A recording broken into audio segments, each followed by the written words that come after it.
Hello students, आपको याद होगा हमने पिछली वीडियो में आपका हनीसैकल बुक का 5th chapter a different kind of school शुरू किया था।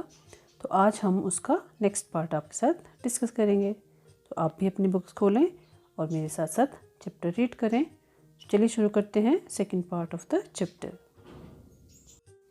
हमने पढ़ा था कि मिस बीम ने कहा था कि आप खिड़की से बाहर देखें, और खिड़की से बाहर उन्हें क्या दिखा था? एक बहुत बड़ा बगीचा और उसके पीछे एक खेल का मैदान। तो मिस बीम ने पूछा था कि आपको क्या दिखाई दे रहा है। तो अब हम उससे आगे पढ़ेंगे। I see some very beautiful grounds, I said, and a lot of jolly children. मैंने कहा कि मुझे बहुत ही सुंदर मैदान और बहुत ही प्रसन्नचित्त, जॉली मतलब जो बहुत खुश हों, ऐसे बच्चे दिखाई दे रहे हैं। It pains me though to see that they are not all so healthy and active looking. हालांकि यहाँ दो का मतलब है हालांकि, ठीक है। हालांकि मतलब बच्चे खुश दिख रहे हैं, लेकिन मुझे ये बहुत ही पीड़ादायक लग रहा है, मुझे बहुत दुख हो रहा है कि वो इतने they are not all so healthy and active looking, कि वो इतने स्वस्थ और फुर्तीले मुझे नहीं दिख रहे हैं। When I came in, I saw one poor little girl being led about. जब मैं अंदर आया था तो मैंने एक बेचारी पुअर लिटिल गर्ल मतलब छोटी सी बेचारी असहाय लड़की को देखा था, जिसे कोई और रास्ता दिखा रहा था। Being led about मतलब कोई और उसके साथ आगे चलकर उसे रास्ता दिखा रहा था। She has some trouble with her eyes. उसकी आंखों में कोई समस्या थी। Now I can see two more with the same difficulty. अब मुझे दो और बच्चे वैसी ही तकलीफ से पीड़ित दो और लड़कियों को मैं या और दो बच्चों को मैं देख रहा हूँ। And there is a girl with a crutch.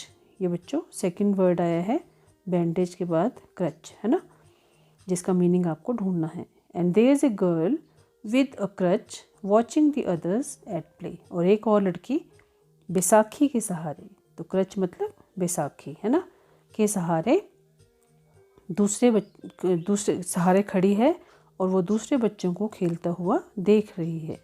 She seems to be a hopeless cripple.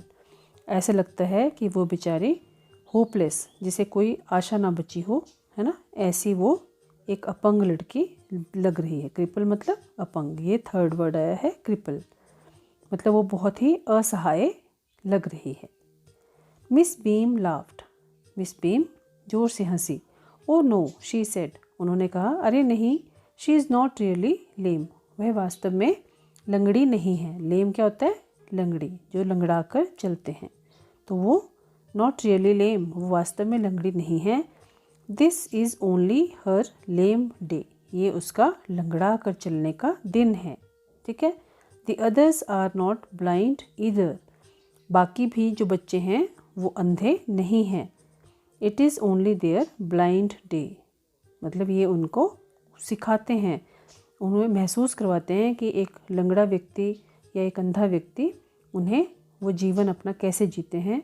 इस तरह से उनको वैसा ही महसूस करवाया जाता है। आंखों पर पट्टी बांधकर उन्हें अंधा बनाया जाता है और बैसाखी के सहारे उन्हें चलना पड़ रहा है। वो उनका लेम डे है और ब्लाइंड डे है। ऐसे ही उनके और भी दिन होते हैं। तो बच्चों ये सारी चीज़ें उनको क्यों सिखाई जाती हैं? ताकि वो दूसरों के दुख को, उनकी तकलीफ़ को महसूस कर सकें। और दूसरों का दुख और तकलीफ़ हम कब महसूस कर सकते हैं? जब हम खुद उनकी जगह पर अपने आप को रख कर देखते हैं। तो इसलिए ये जो स्कूल है वो डिफरेंट काइंड ऑफ स्कूल है, ठीक है।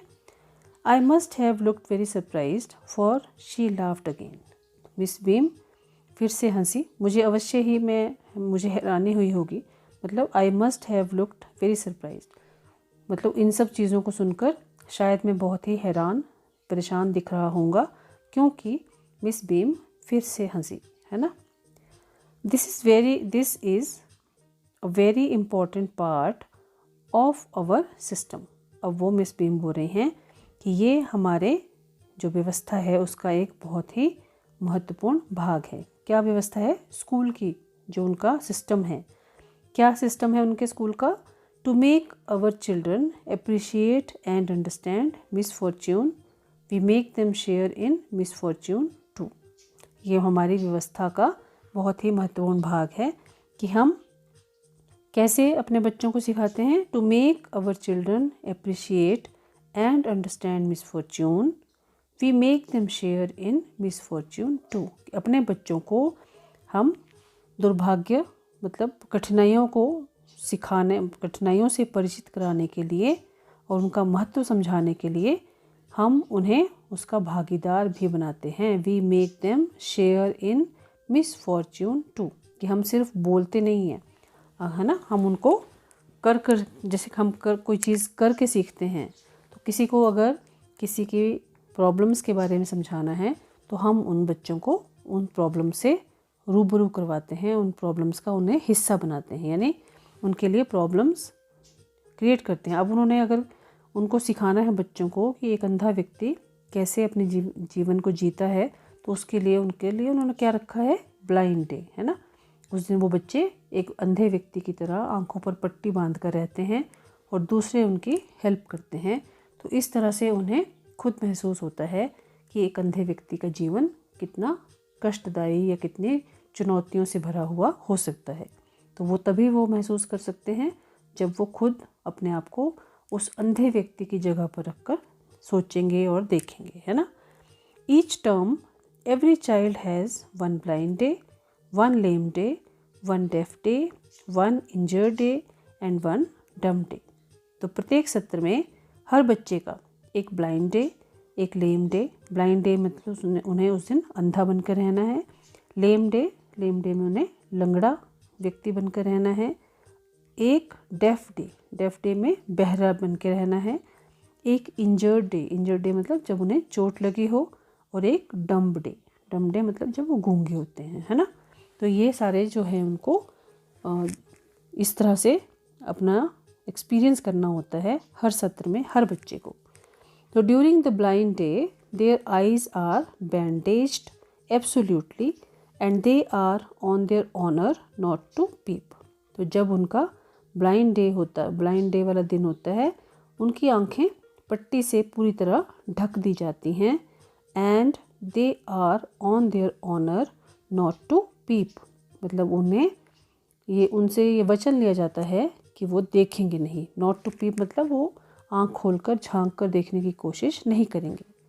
The bandage is put on overnight so they wake blind. पट्टी रात भर बंधी रहती है ताकि वे प्रातः तक अंधे के जैसे हो जाएं। मतलब पूरी रात जब आंखों पर पट्टी बंधी रहेगी तो सुबह जब वो उठेंगे तो उन्हें वैसा ही महसूस होगा जैसे वो अंधे हो गए हों, है ना। This means that they need help with everything. इसका मतलब ये है कि उन्हें हर काम के लिए अब सहायता की आवश्यकता होगी। Other children are given the duty of helping them and leading them about. दूसरे बच्चों को उनकी सहायता करने का और उनके साथ पूरा दिन रहने का, और ताकि वो उन्हें रास्ता दिखा सकें, ये उन्हें ड्यूटी दी जाती है। They all learn so much this way, both the blind and the helpers. तो वे सब इस तरह से बहुत कुछ सीखते हैं, दोनों सीखते हैं।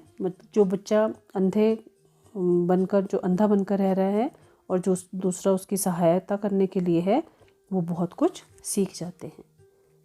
तो बच्चों, आपको ये चैप्टर कैसा लग रहा है, समझ आ रहा है ना? Very good. तो आज हम इसको यहीं पर स्टॉप करेंगे और अगला पार्ट हम अगली वीडियो में डिस्कस करेंगे। अब आप इसे पढ़ें, समझें और कोशिश करें कि आपको जो डिफ़िकल्ट वर्ड्स हैं उनके मीनिंग मैंने जो बता दिए हैं उन्हें आप लिखने की कोशिश करें। जो नहीं आए उन्हें आप डिक्शनरी से फाइंड आउट करें। घर पर रहें, घर पर रहकर अपनी पढ़ाई करें और अपना ध्यान भी रखें। बाय बाय बच्चों, हैव अ नाइस डे।